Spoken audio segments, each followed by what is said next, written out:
قل رب ارحمهما كما ربياني صغيرا صدق الله العظيم. قال الله تبارك وتعالى في شأنه وعلا إن الله وملائكته يصلون على النبي يا أيها الذين آمنوا صلوا عليه وسلموا تسليما. الصلاة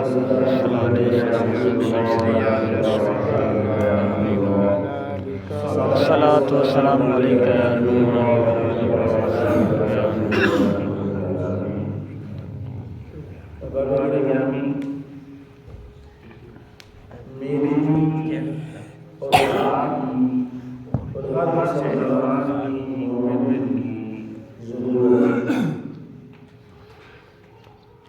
ایک ضرورت ہے جو دولت ہے، مال ہے، پیسہ ہے،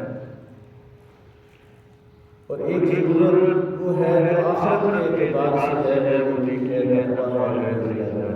سبحان اللہ. ایک ضرورت حسی ہے اور ایک ضرورت روحانی ہے. ایک ضرورت ہر شخص کو نظر آتی ہے، صاحب نعمت پر اس کی نعمت کا اظہار واجب ہے کہ اگر کسی کو اللہ نے دولت دی ہے، مال دیا ہے، تو اسے اپنا لباس، اپنا رہن سہن اس کے مطابق ہی کرنا ہے. اللہ اس بات کو پسند کرتا ہے کہ جس کے میں نے نعمت دی ہے اس نعمت کا اظہار کرے. اور اگر کوئی کنجوس ہو، بخیل ہو، اقتصادی شرازی کہتے ہیں، سخیاں سے اموال بر خورد، بخیلاں غم سیم و زر خورد. سخی اپنے مال کا دولت کا نفع کھاتے ہیں اور بخیل سونے چاندی کا غم کھاتے ہیں کہ کہیں مال ختم نہ ہو جائے، مال چلا نہ جائے. تو یہ ہماری دنیاوی ضرورت ہے، جسمانی ضرورت ہے، معاشرتی ضرورت ہے. اس بات کا تو ہر بندے کو پتہ ہے، ہر بندہ اس بات کو سمجھتا ہے کہ بھئی مجھے پیسہ چاہیے، دولت چاہیے، مال چاہیے. اور پھر لوگ اس کے لیے بیرون ممالک کا سفر بھی کرتے ہیں، ملک کے اندر بھی دوڑ بھاگ کرتے ہیں، صبح سے شام تک کی کوشش. ایک ضرورت ہے ہماری ظاہری، یہ ہمارے باطن کا نفع نہیں کر سکتی. مثلا میں روٹی رات کے کھاؤں، دودھ بھی پیوں، پھل بھی کھاؤں، یہ میرے جسم کو تو تندرست و توانا بنا سکتی ہے یہ خوراک، لیکن اس خوراک سے میری روح کو فائدہ نہیں ہو، کیونکہ میرے اور آپ دو چیزوں کا مجموعہ ہے، روح مع الجسد، جسم بھی ہے اور روح بھی ہے. روح کی خوراک جسم سے الگ ہے اور جسم کی خوراک روح سے الگ ہے. سبحان اللہ. روح کی خوراک کیا ہے؟ یعنی جسم کی خوراک روح کو نفع نہیں دیتی، جبکہ روح کی خوراک جسم کو بھی نفع دیتی. سبحان اللہ.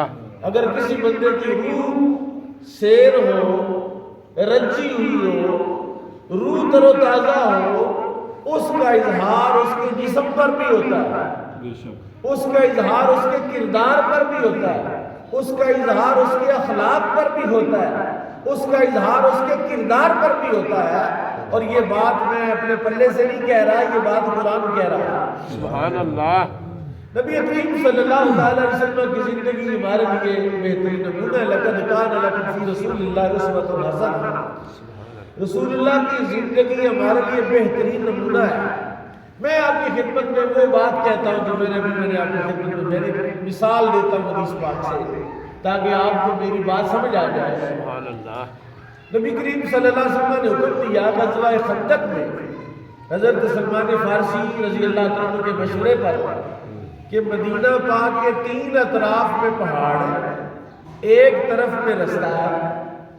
اب سارے عرب کے کافروں نے جتھا بنا کے یا کٹھ کر کے مدینہ پاک پر حملہ کر کے اسلام اور اسلامیات کو مٹانے کی قسم کھائی ہے.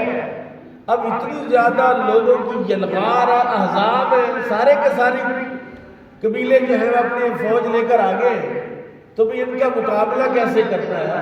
کوئی سیاست ہے، کوئی جنگی حکمت عملی ہے، وہ کیا اختیار کی جائے؟ مشورہ یہ ہوا کہ 30 فٹ گہری، 30 فٹ گہری اور 30 فٹ چوڑی ایک خندق کھودی جائے تاکہ کافر پرلی طرف ہو، ہم یہاں ہوں، یہ دفاعی پوزیشن ہو. اگر کوئی کھائی میں خندق میں اترے تو اس کو پتھر مارو تاکہ وہ اندر ہی مر جائے. تو یہ دفاع ہے. جس طرح یہ آپ جائیں کہ بارڈر پہ تمام بند بنائے ہوئے، پہلا دفاع، دوسرا، تیسرا، 3 اس کی جو لیز ہے دفاع کی. جب خندق کھود رہے تھے تو مسئلہ یہ تھا کہ ایلیویٹر تو تھا نہیں، کوئی مشین تو تھی نہیں، کوئی چوٹی تو تھی نہیں، مشینی دور بھی نہیں تھا. تو بھی کیسے کریں بھئی؟ ہاتھوں سے ہی کرنا ہے، ہاتھ ہی چلانے پڑیں گے، کدالیں ہی اور کسی کے ساتھ ہی، کئیوں کے ساتھ ہی وہ پتھر اور مٹی اٹھا کے مار پھینکیں. اب خندق شروع ہو گئی، خندق شروع ہو گئی. 30 فٹ گہری ہے، ایک طرف رستہ رکھا، اوپر چڑھ کے پتھر اٹھا رہے ہیں اور باہر پھینک رہے ہیں، مٹی اٹھا رہے ہیں اور باہر پھینک رہے ہیں. ابھی خندق مکمل نہیں ہوئی کہ اس کی خندق پوری نہیں ہوئی کہ ایک شخص بارگاہ رسالت میں آیا. اس نے کہا حضور بھوک سے میری جان نکل رہی اور میری یہ حالت ہے کہ پیٹ میرا بالکل خالی ہو گیا. خالی پیٹ میں خالی آنتڑیاں حرکت کرتی ہیں تو درد ہوتا ہے. تو حضور کو مہربانی فرمائیں کوئی کھانے کا بندوبست کریں. اس نے کپڑا ہٹا دیا پیٹ سے، ایک پتھر باندھا ہوا ہے تاکہ آنتڑیاں ہلیں تو درد، آنتڑیاں ہلے ہی نہیں، ہلیں گی تو درد ہوگا. اب میرا سوال آپ سے یہ ہے کہ ابھی رمضان شریف آنے والا ہے، تشریف لا رہا ہے، 14-15 دن کے بعد روزہ ہوگا.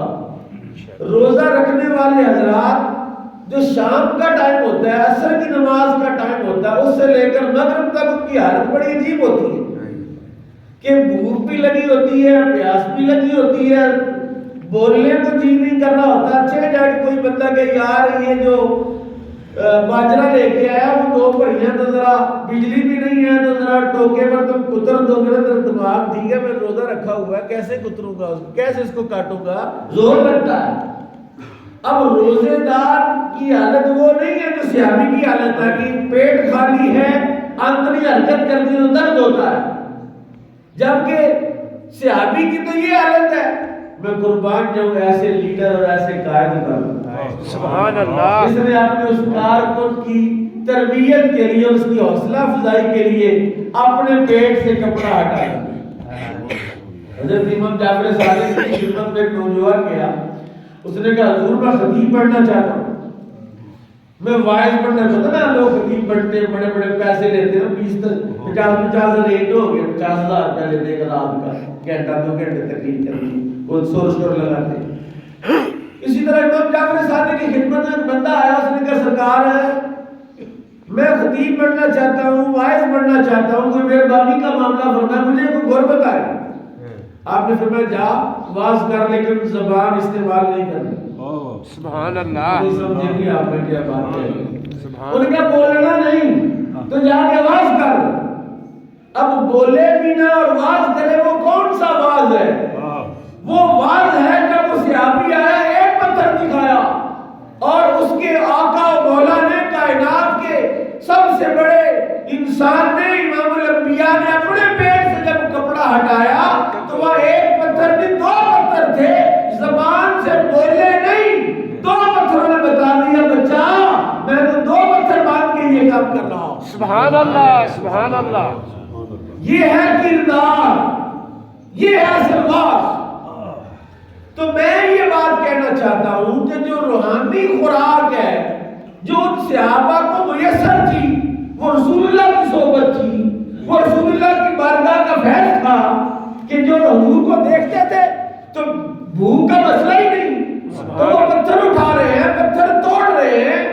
یہ چٹان تو خندق کے اندر 2-3 چٹانیں ایسی ہیں جو ٹوٹی نہیں. انہوں نے حضور سے کہا حضور چٹانیں نہیں ٹوٹ رہی. آپ نے کدال پکڑی اور ایسے زور سے بسم اللہ پڑھ کے ماری نا وہ ٹوٹ گئی. سبحان اللہ. ریزہ ریزہ ہو گئی. اب رسول اللہ کی اس ضرب سے آپ نے فرمایا مبارک دی مبارک ہو فتح ہو گئی. ٹوٹ پتھر آیا اور فتح ہو رہی ہے. تینوں چٹانیں توڑی, تینوں فتح کا اعلان کیا. تو روح کی جو خوراک ہے وہ جب بندے کو میسر آتی ہے تو جسم کو بھی فائدہ دیتی ہے. سبحان اللہ. اب آپ پوچھیں گے کہ جناب یہ فلسفہ کیا ہے؟ میں کہتا ہوں جسم جتنا مرضی موٹا تازہ ہو, آپ جم جائیں, ڈولے بنائیں, مسلس قائم کر لیں, آپ کی روح تازہ نہیں ہوگی. یہ جسم کی قوت آپ کو قبر میں کچھ فائدہ نہیں دے گی. لیکن اگر آپ کی روح تر و تازہ ہوگی نا, آپ تہجد اس کو خوراک دیتے ہیں, قرآن کی تلاوت سے خوراک دیتے ہیں, آپ تسبیح و تحلیل میں مصروف رہتے ہیں, آپ ذکر الہی میں مصروف رہتے ہیں, آپ کی روح کو خوراک ملتی ہے, اب روح توانا ہوتی ہے. اب جب روح توانا ہوگی تو جسم کو بھی فائدہ ہوگا, اور جسم کو جب فائدہ ہوگا تو پھر روح اور جسم دونوں جہنم میں جلیں گے نہیں بلکہ جنت میں داخل کیے جائیں. سبحان اللہ. یہ بات میں آپ کو بتاؤں کہ یہ ہم پیدا روٹی کھانے کے لیے نہیں ہوئے, خوراک کے لیے پیدا نہیں ہوئے, ہم پیدا ہوئے ہیں عبادت کے لیے. کس کے لیے؟ میں قرآن شریف کی آیت پڑھ دیتا ہوں, امید کرتا ہوں کہ آپ میری قرآن شریف کی آیت, میرے مضمون کی تائید کرنے والی آیت میں پڑھوں گا تو آپ یقیناً میری داد دیں گے. قرآن کہتا ہے وَمَا خَلَقْتُ الْجِنَّ وَالْإِنسَ إِلَّا لِيَعْبُدُونَ. سبحان اللہ. ہم نے جنوں اور انسانوں کو عبادت کے لیے پیدا کیا. عبادت کیا چیز ہے؟ عبادت کیا چیز ہے؟ کیا عبادت جب تو زبان سے سبحان اللہ کہتا ہے یہ بھی عبادت ہے. سبحان اللہ. جب تم مسجد کی طرف چل کے آتا ہے یہ بھی عبادت ہے. جب تم کسی کمزور کسی نابینا کا ہاتھ پکڑ کے سڑک پار کروا دیتے ہو تو یہ بھی عبادت ہے. سبحان اللہ. جب تم اپنے ماں باپ کی خدمت کرتے ہو یہ بھی عبادت ہے. سبحان اللہ. اور جب تم کوئی ایسی مجلس میں بیٹھے جو گناہ کی مجلس ہو, چغلیاں چل رہی ہو, غیبت چل رہی ہو اور گناہ کی باتیں ہو رہی ہو, وہاں کوئی حدیث سنا کے, وہاں کی قرآن کی آیت پڑھ کے اس سارے گناہ کی مجلس کو نیکی میں تبدیل کرتے, یہ بھی عبادت ہے. سبحان اللہ. یہ بھی عبادت ہے. اور میرے کریم آقا امام الانبیاء صلی اللہ علیہ وسلم نے یہ بات فرمائی. حضور نے فرمایا ہم تو ٹینشن لے ہی نہ رہے جو حالات باہر ہو گئے ہیں. بے شک. ہم تو مسجد میں بیٹھے ہوں نا, باہر دیکھے تو کیا حالات, بندے کے ہاتھ میں موبائل ہے, اور اس موبائل میں اگر 10 چیزیں انہوں نے دیکھی ہیں تو 8.5 چیزیں گندگی پر مشتمل ہیں اور 1.5 چیز کو نیکی تقویٰ ہوگا, اس میں کوئی ایسی پوسٹ ہوگی. اب 10 بندے گندے, ایک بندہ اچھا, اثر زیادہ کس کا ہوگا جی؟ جن کے پاس نہیں, جن کے پاس ہمیں وقت زیادہ گزارا, 24 گھنٹے ہیں, ہم میں سے 12 گھنٹے دینا فرض کریں, 12 گھنٹوں میں آپ 11 یا 10 گھنٹے گندے لوگوں کے پاس بیٹھے ہیں اور 1 گھنٹہ قاری صاحب کو دیں گے تو زیادہ اثر کس کا ہوگا؟ جو 10 نہیں, قاری صاحب کا اثر تو ہوگا, لیکن وہ جو گندے لوگ ہیں, گندا کام ہے, گندا معاشرہ ہو رہا ہے, یہ ختم کیسے ہوگا؟ یہ رسول کائنات نے فرمایا, قرآن نے کہا کنتم خیر امت اخرجت للناس تأمرون بالمعروف وتنہون عن المنکر. میں آج ایک نیکی آپ کو بتانے والا ہوں. آج کی اس ختم پاک کی نشست میں اس مرحومہ کے اصالہ ثواب کے لیے ایک ایسی بات آپ کو, ایسا وظیفہ دینے والا ہوں کہ اگر آپ اس وظیفے پر عمل کریں گے تو وہ کائنات کا خالق و مالک آپ کی روح کو بھی تازگی عطا فرمائے گا اور آپ کے جسم کو بھی صحت عطا فرمائے گا. اور وہ کیا ہے؟ وہ ہے مسلمان کی, مومن کی خیر خواہی چاہنا. سبحان اللہ. ایک بندہ کہتا ہے یار یہ تاش کے رہے اور ساڈے شریک نے مرن دے, میں تو نماز پڑھ لیے, باقی سارے بے نمازی ہیں, جنت جانا میں کلا ہی جنتی ہوں. ایسے بندے کو نہ اللہ پسند کرتا ہے نہ رسول اللہ پسند کرتا ہے. سبحان اللہ. ان کی حدیث ہے, میرے آقا نے ارشاد فرمایا ایک بستی تھی، بگ سٹی جس کو کہتے ہیں، کروڑوں کی آبادی تھی، لاکھوں کی آبادی تھی. تو وہاں ایک رات میں 18,000 مرتبہ بدکاری ہوئی. اللہ تعالیٰ غضبناک ہوا. اللہ نے فرشتے کو حکم دیا اس کو اٹھاؤ بستی کو اور اس کو الٹا دو اور برباد کر دو، اس کو ان پر پتھروں کی بارش برساؤ. فرشتے آئے، فرشتوں نے اٹھایا اس کو اور لے گئے اس کو الٹا پھینکنے کے لیے. فرشتے نے عرض کیا مولا ٹھیک ہے سارا شہر ہی گندا ہے لیکن وہاں ایک تیرا نیک بندہ بھی رہتا ہے جو مسجد میں ہی رہتا ہے، جو نفل ہی پڑھتا رہتا ہے، جو ذکر فکر میں مشغول رہتا ہے. یا اللہ اس کو تو چھوڑ دے. اللہ نے فرمایا اس کو نہیں چھوڑنا بلکہ سارا شہر اسی کے سر پر مار. یا اللہ اس کا کیا قصور ہے؟ فرمایا وہ اپنی تسبیح میں لگا رہا، وہ اپنے ذکر میں لگا رہا، وہ اپنی عبادت کے فکر میں تھا. اس نے لوگوں کی طرف توجہ نہیں کی، کسی کو نیکی کی دعوت نہیں دی، کسی کو برائی سے نہیں روکا. اس کے ماتھے پر کبھی شکر نہیں آیا، بل نہیں آیا. تو لوگوں کیا کر رہے ہو؟ خدا کا خوف کرو، اے نام کرو، اے اللہ کا عذاب آ جائے گا، باہر آ جاؤ. کسی گناہ کی مجلس میں 2012 کی بات ہے تو یہاں اس گاؤں میں بھی میں تبلیغ کے لیے آتا رہا اور میں تبلیغ کے لیے یہاں ایک گاؤں ہے نام نہیں لیتا، تو وہاں ظہر کی نماز کے بعد گشت کر رہا تھا. تو ایک جگہ 3 ماہ میں ایک گاؤں میں جاتا تھا، لوگوں کو گھر گھر جانا، ڈیرے ڈیرے جانا، یار مسجد میں آئے یا وہیں پر 2-4 بندے قابو والے اس کو ایک آیت پڑھنی، اس کو سکھانا، تفسیر بیان کرنی. ایک جگہ تھی وہاں تاش کھیلتے. میں وہاں گیا، میں نے کہا جناب گل کرنی. ان کا سویلیات والی لا رہا تھا، میں تھوڑی گل سنوں.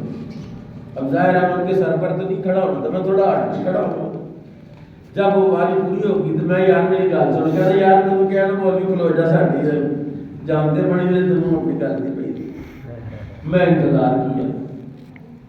جب دوسری مرتبہ بھی اس نے واری لگا لی اور میں نے کہا یار دیکھو تم یہ سارا دن یہی کام کرتے ہو، میری 2 منٹ میری بات سنی. کہ ہاں 10 کی گل اوکھا پڑا میرے. میں نے کہا یار دیکھو ہارٹ اٹیک ہوتا ہے تو آپ کے گاؤں میں ہارٹ اٹیک سے بھی بندے مرتے ہیں. کہتا ہے ہاں جی. میں تسی جڑا کام کر رہے ہو اگر ہارٹ اٹیک نہ تھوڑے تو کوئی بندہ مر گیا جنت سے جائے کہ دوزخ؟ رسول اللہ نے فرمایا نا، آپ نے ارشاد فرمایا جو بندہ جو عمل کرتے مرے گا، شراب پیتا مرے گا قیامت میں شراب پیتا ہی اٹھے گا. گناہ کرتا مرے گا، گناہ میں تم جوا کھیل رہے ہو، چلو بوتل ہی لگائی ہے، کوکا کولا ہی 1.5 لیٹر لگائی ہے تو جوا نا. میں نے کہا یہ جوا یہ حرام ہے، تم اس لیے پیدا ہوئے. خیر میں نے اس کو 5-10 منٹ اس سے گفتگو کی. اوکھے بڑے بندے. تو میں آ گیا. دوسرے مہینے بھی گیا، تیسرے مہینے گیا. میرے اللہ نے کرم کیا، تیسرے مہینے ایک بندہ انہوں نے دے دیتا. کہنا یار دفعہ کرو میں مولی ہونا چلے. چلو جی مولی کتنے جائے. مسئلہ یہ ہے کہ میرے آقا مولا نے ارشاد فرمایا کہ جو بندہ گناہ میں مبتلا ہو اور تم میں سے کوئی بندہ کسی کو گناہ میں مبتلا دیکھے اور مطمئن رہے اور چلا جائے، گزر جائے چلو کوئی گل نہیں اپنے لگا مرے گا. وہ 1 میلے کر رہا ہے، منع نہیں کیا تم نے، روکنا چاہو بچے نہ کریے. قیمتی جان کیوں اس کو برباد کرتا ہے؟ ماں باپ تیرے روئیں گے، تو اس کو روکنا منع کر. رسول اللہ نے ضابطہ ارشاد فرمایا، فرمان رأى منكم منكرا فليغيره باليد فمن لم يستطع فليغيره باللسان فمن لم يستطع فليغيره بالقلب ذلك اضعف من الایمان. فرمایا تم میں سے کوئی برائی دیکھے تو ہاتھ سے روکے، ہاتھ سے نہیں روک سکتا تو زبان سے روکے، زبان سے نہیں روک سکتا تو دل میں برا جانے. یہ ایمان کا کمزور حصہ ہے. اور نبی کریم صلی اللہ علیہ وسلم نے ارشاد فرمایا گناہ کرنے والے اللہ کے عذاب کی رسی کو کھینچ رہے ہیں، اللہ کے عذاب کی رسی کو. اور تو اگر نیک ہے عذاب آ تو بھی رگڑا جائے گا. ان کو روکو، نہ چھیڑو عذاب کو، اللہ کی قہر و غضب کو دعوت نہ دو. اور میرے آقا نے ایک مثال بیان فرمائی بڑی خوبصورت. یہ میں بات کروں عبادت کے باب میں کہ بہترین عبادت کیا ہے. بہترین عبادت نماز ہے, تہجد ہے, ذکر ہے, نیکی ہے, تقوی ہے, یا لوگوں کو برائی سے روکنا اور نیکی کا حکم دینا, یہ بہترین عبادت ہے. کیونکہ بہترین عبادت کے باب میں یہ نہیں فرمایا کہ ایک نمازی 1000 بندے پر بھاری ہے. فرمایا فقیہ واحد اشد علی الشیطان من 1000 عابد. ایک فقیہ, ایک عالم شیطان پر 1000 عبادت گزار سے زیادہ بھاری ہے. 1000 عبادت گزار عبادت کر رہا ہے, اس کی نسبت ایک صوفی ہے, ایک عالم ہے, ایک فقیہ ہے, وہ لوگوں کو نیکی کا حکم دیتا ہے, برائی سے روکتا ہے. فرمایا شیطان کو ان کی فکر نہیں, معابدوں کی اس کی فکر ہے, یار یہ بندہ میرا کام خراب کر دے گا. حضور نے فرمایا کشتی ہو, اس کے 2 خانے, ایک نیچے والا خانہ, ایک اوپر والا خانہ. نیچے والے خانے کو, تہ خانے والوں کو پانی چاہیے, تو وہ جاتے ہیں سیڑھیاں چڑھ کے اوپر سے سمندر سے پانی لیتے ہیں, نیچے آ کے استعمال کرتے ہیں. وہ ان میں سے ایک بندے کو, یار اتنا پینڈا جو کرتے تھے نیچے, تو یہ ساتھ تو پانی ہے, یہاں چھوٹا سا سوراخ کرو, پانی نکال رہا. فرمایا اگر وہ سوراخ کر لے گا, صرف نیچے والے نہیں ڈوبیں گے, اوپر والے بھی جب کشتی بھر جائے گی. فرمایا یہ حال ہے اس شخص کا جو گناہ کر رہا ہے, جو گناہ کے کام میں مبتلا ہے. آج سب سے بڑی بدعت جو نمودار ہوئی آج کے دور میں کہ لوگوں نے نیکی کا حکم دینا ہی چھوڑ دیا ہے, برائی سے روکنا ہی چھوڑ دیا ہے, اور کہ سانوں کی لگے گی, وہ سانوں کی. اور اللہ کے بندو, جب عذاب آیا نا, زلزلہ آیا نا, طوفان آیا, تو اس نے ہوا نے تجھے نہیں چھوڑنا, تمہیں بھی اٹھا کے ساتھ ہی لے جانا ہے. اس لیے عبادت کے باب میں نماز افضل ہے, روزہ افضل ہے, حج افضل ہے, زکات افضل ہے. سب سے افضل کیا ہے؟ فرمایا سب سے افضل یہ ہے کہ تو لوگوں کو برائی سے روکے, سبحان اللہ, تو لوگوں کو نیکی کا حکم دے. اور اگر تجھے فکر نہیں, تجھے پرواہ نہیں, اور نیکی کے باب میں ایک اور ایسی نیکی ہے آج جو ختم پاک ہے, ایک والدہ کا, محمد شہزاد, محمد اکرام, محمد رکمان, محمد عثمان صاحب کی والدہ کا ختم. میں آپ کو ایک اور نیکی عرض کرنے لگا ہوں, سب سے طاقتور نیکی. آپ نے پڑھی بخاری مسلم کی وہ روایت, جب میں دوسری تیسری کلاس میں پڑھتا تھا تب یہ اردو کی کتاب میں یہ موجود تھا یہ واقعہ کہ 3 بندے بنی اسرائیل کے جو غار میں چلے گئے, طوفان آیا تو غار کے منہ پر ایک بڑا سا پتھر آ کے لگ گیا, اور اس غار کو کوئی اور راہ بھی نہیں. تینوں بندوں نے دھکا لگایا پتھر کو, تو پتھر نہیں ہلا. اب زندگی سے مایوس ہو کے بیٹھ گئے. ایک نے کہا یار ایسا کرو, کوئی نیکیاں جو خالص اللہ کے لیے کی ہیں ان کا ذکر کرو. سبحان اللہ, وہ جو 3 نیکی ہے ان میں صرف ایک نیکی کا ذکر کرو.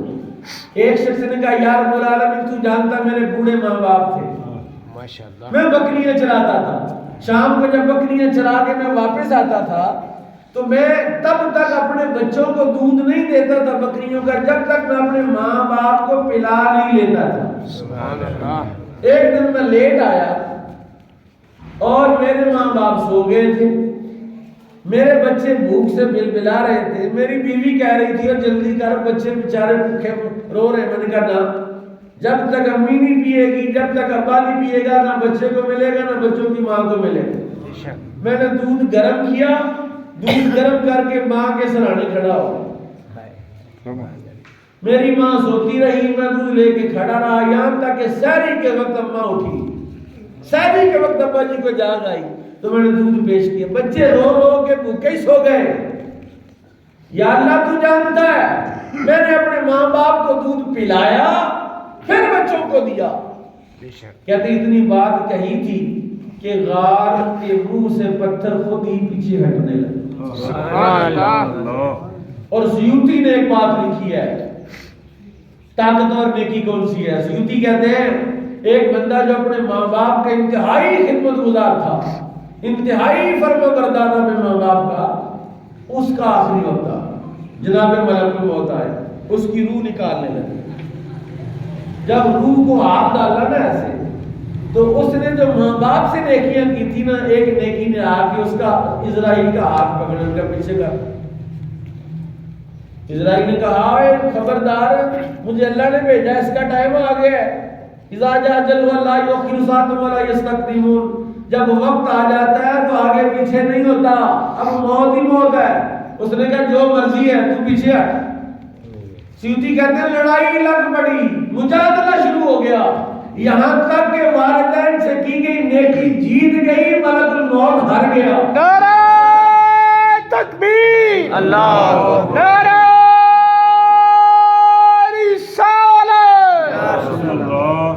میرے بھائی، والدین کے ساتھ کی ہوئی نیکی کی قوت ساری نیکیوں سے زیادہ، یہاں تک کہ ملک الموت بھی ہر گیا.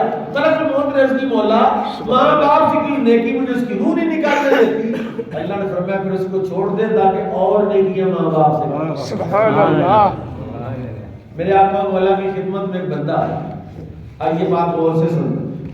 بڑی نیکی آپ کرتے ہیں، آپ باہر جا کے پیروں کو خوش کریں، باہر جا کے تنظیموں میں بڑا کام کریں، ماں باپ آپ کے پریشان گھر میں پڑے ہوں، نہ اللہ کو یہ بات پسند ہے، نہ رسول اللہ کو یہ بات پسند ہے، نہ ماں باپ کو یہ بات پسند ہے. رسول پاک کی خدمت میں ایک بندہ ہے، حضور جہاد کے لیے تیاری کر رہے تھے، کہ تم بھی چلو تم بھی چلو تم بھی چلو تم بھی چلو. ایک نوجوان حضرت نے کہا حضور میں بھی جانا چاہتا. فرمایا تیرے ماں باپ ہیں؟ کہتے ہیں. فرمایا جا ان کی خدمت کر. اس نے کہا حضور بات یہ ہے کہ میں ایک تو آپ کے ساتھ جہاد پر جانا چاہتا ہوں کہ نبی کے ساتھ سفر کرنے کا ثواب ملے، دوسرا جہاد پہ جانا چاہتا ہوں، جا کے شہید ہونا چاہتا ہوں کہ شہادت کی موت ملے، تیسرا یہ ہے کہ میں الہ کلمت اللہ کی نیت رکھتا ہوں کہ رسول اللہ کے دین کی بلندی کے لیے اپنی جان قربان کر دوں. حضور نے فرمایا تو اپنے ماں باپ کی خدمت کر، جا کے تجھے نبی کی رفاقت کا بھی ثواب ملے گا، شہید کا بھی ثواب. سبحان اللہ، سبحان اللہ. اب اس نے سمجھا کہ شاید سرکار نے مجھے ٹرکا دیا ہے، تو وہ دائیں طرف سے اس نے کہا حضور میں بھی جانا چاہتا ہوں. فرمایا ماں باپ کی خدمت کر. اس نے نہ سائڈ بدل کے بائیں طرف سے آ گئے کہ شاید سرکار مجھے کہہ رہے ٹھیک ہے تیاری کر. کہ حضور میں جہاد پر جانا چاہتا ہوں، آپ کی رفاقت میں رہنا چاہتا ہوں، آپ کی صحبت میں رہنا چاہتا ہوں، میں اللہ کی راہ میں مرنا چاہتا ہوں، شہید ہونا چاہتا ہوں. حضور نے فرمایا تجھے کہا ہے نا اپنے ماں باپ کی خدمت کر. سبحان اللہ. یعنی جہاد کا ثواب بھی ماں باپ کی خدمت میں، نبی کی رفاقت کا ثواب بھی ماں باپ کی خدمت میں، اور شہادت کی موت کا اجر بھی ماں باپ کی خدمت میں. سبحان اللہ. اور نبی کائنات امام الانبیاء صلی اللہ علیہ وسلم نے ارشاد فرمایا رضا الرب فی رضا الوالد. سبحان اللہ. آپ رب کو راضی کرنا چاہتے ہیں؟ میں تو راضی کرنا چاہتا ہوں. کون کون ہے جو راضی کرنا چاہتے ہیں اپنے رب؟ سب راضی کرنا چاہتے ہیں. ہاتھ کھڑا کرو نا، پورا کرو، اللہ نے راضی ہے بھی کرنی. سبحان اللہ.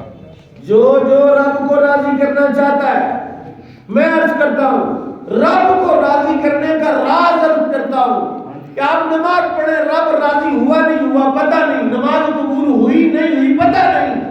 آپ روزہ رکھیں، اللہ نے قبول کیا کہ نہیں کیا کوئی گارنٹی نہیں. لیکن سنو امام الانبیاء صلی اللہ علیہ وسلم نے ارشاد فرمایا اور جس نے اپنے ماں باپ کو راضی کر لیا اس نے رب کو راضی کر لیا. سبحان اللہ. جس کے ماں باپ راضی ہیں اس کا رب راضی ہے. سبحان اللہ. ماں باپ راضی ہیں؟ ابا جی آپ اس سے راضی ہیں؟ کل حکیم صاحب میرے ساتھ تھے، میرے جامعہ کے تیمیہ کے ساتھی ہیں. انہوں نے ایک بات کی میرے ساتھ. میں نے کہا حکیم صاحب میں مدینہ شریف میں اپنے والد صاحب کے ساتھ ریاض الجنہ کے یعنی باب البقیع سے باہر بیٹھا ہوا. سبحان اللہ. سب حضور کا روزہ مبارک. یہ پریکٹس میں پاکستان میں بھی کرتا رہتا ہوں. میں یہ پریکٹس ہے، یہ عمل میں پاکستان میں بھی کرتا رہتا ہوں کہ کبھی کبھی 15 دن بعد مہینے بعد ابا جی کی خدمت میں کوئی تحفہ لے کے، کوئی ان کی پسندیدہ چیز لے کے چلے گئے، پیش کیا ان کے، میں پاؤں چومے، پاؤں میں گر گیا. ابا جی آپ اس سے راضی ہیں کہ نہیں؟ پترا میں راضی. میں کہ نہیں ابا جی چاسنی آئی ٹھنڈو نہیں راضی. میں راضی. میں نے رسول اللہ کے بارگاہ میں بیٹھ کر میں نے پوچھا ابا جی آپ اس سے راضی ہیں؟ ابا جی کہ میں راضی ہوں. میں کہ نہیں. میں ان کے پاؤں پڑ وہاں بابا شروع کے مطلب پھر کے ابا جی کے پاؤں چوم رہا ہوں. میں کہ رسول اللہ نے گواہ بنا کے دسو کہ تسی میرے تو راضی ہو لے رہا. سبحان اللہ.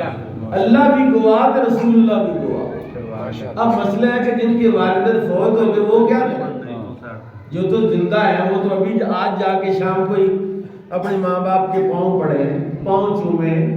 میں کہتا ہوں کوئی بڑی مشکل ہے نا کسی بندے کو تعویذ دینے لگا, بہت بڑی مشکل, مصیبت میں پھنس گیا, کسی مقدمے میں پھنس گیا. شام کو جائے ایک داغڑا لے, صاف صاف پرات لے لے, اس میں اپنی ماں کے پاؤں دھوئے اور وہ دھو کے پی لے, اللہ اس کی مشکل آسان فرما دے. سبحان اللہ. ماں کا دل جب ٹھنڈا ہوتا ہے تو اللہ جنت کے سارے دروازے کھول دے. سبحان اللہ. ماں کی جب دعا ہوتی ہے, حکیم صاحب نے کہا, نصر الدین صاحب حکیم صاحب نے کہا کل میں نے ان سے پوچھا, کہتے ہیں میں نعیمیہ کے تمام آپ کے جو ساتھی کلاس فیلو ہیں ان سب کے پاس آتا جاتا ہوں, سیلانی طبیعت ہے حکیم صاحب کی. کہتے ہیں جتنا کرم آپ پر ہے میں نے کسی پر نہیں دیکھا, مجھے لگتا ہے کہ اپنے ماں باپ کی بڑی خدمت کرتے ہیں. سبحان اللہ. اور جن کے والدین حیات نہیں ہوں ان کو یہ نسخہ دینے لگا ہوں. میرے کریم آقا نے ارشاد فرمایا جو اپنے ماں باپ کی قبر پر ہر ہفتے جائے, ہر 7 دن کے بعد اپنی ماں اور باپ کی قبر کی زیارت کے لیے جاتا ہے, اس وقت تک مرے گا نہیں جب تک اللہ اس کے سارے گناہ نہیں معاف فرمائے. سبحان اللہ. اور سیوطی نے بدور سافرہ کے اندر اس حدیث کو نقل کیا. سیوطی کہتا ہے کہ رسول اللہ صلی اللہ علیہ وسلم نے ارشاد فرمایا جو اپنے ماں باپ کی قبر کی رستے کو زندہ رکھتا ہے, تازہ رکھتا ہے, قبر کو تازہ رکھتا ہے. سبحان اللہ. قبران جناب ویران ہو گئی, کہا ہو گیا قبر دی مٹی بہ گئی, پھر پتر کو پتہ ہی نہیں کہ ماں دی قبر دی کی حالت ہے, باپ دی قبر دی حالت کی. تو کہا پتر قبر بھی تازہ رہے. میرا مدرسہ, میری والدہ فوت ہو گئی, میرا مدرسہ وہاں بچے پڑھتے ہیں, 20-25 15-20-25 بچے پڑھتے ہیں, حفظ کرتے ہیں. میں ہفتے بعد 15 دن کے بعد جا کے تو بچوں کو نا 50 روپے 100 روپے دیتا ہوں.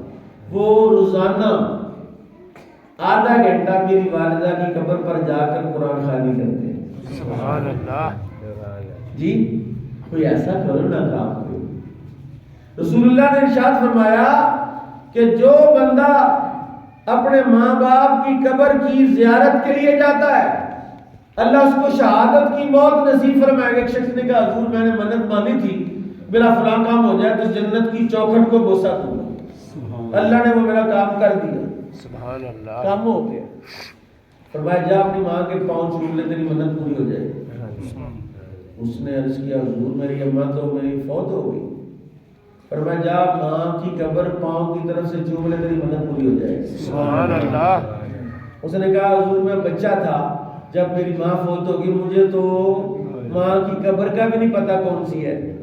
حضور نے فرمایا قبرستان چلا جا اور قبرستان کو پاؤں کی طرف سے جا کے چوم لے تیری منت پوری ہو جائے گی. نہیں گویا ماں کی قبر کو پاؤں کی طرف سے چومنا جنت کی چوکھٹ کو چومنا ہے. ماں کے پاؤں چومنا جنت کی چوکھٹ ہے.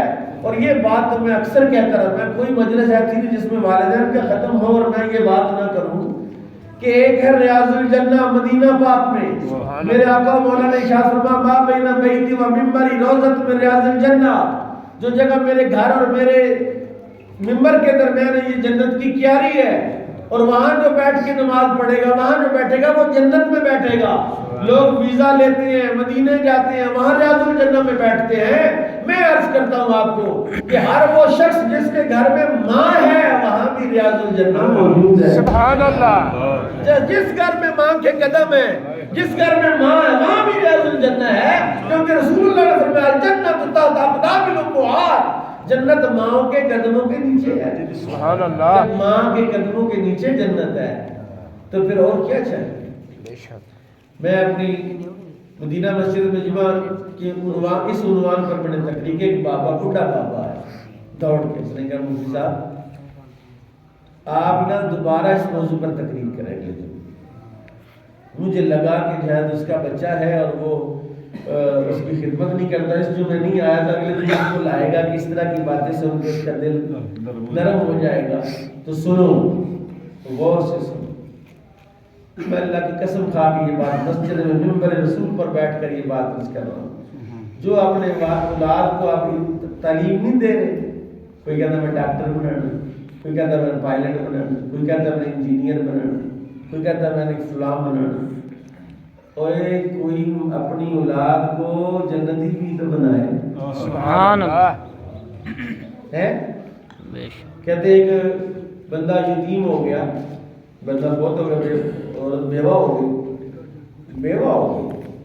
ایک ہی بچہ تھا، ماں نے فیصلہ کیا کہ میں نے بچے کو پڑھانا، دوسری شادی نہیں کرتی، بچے کی خدمت کرتی، گھروں میں برتن مانجتی، بچہ پڑھاتے، اچھے اسکول میں داخل کرایا، بچہ پڑھتا رہا، پڑھتے پڑھتے بچہ ذہین تھا تو مقابلے کا امتحان پاس کر گیا، ڈی پی او لگ گیا۔ کیا لگ گیا؟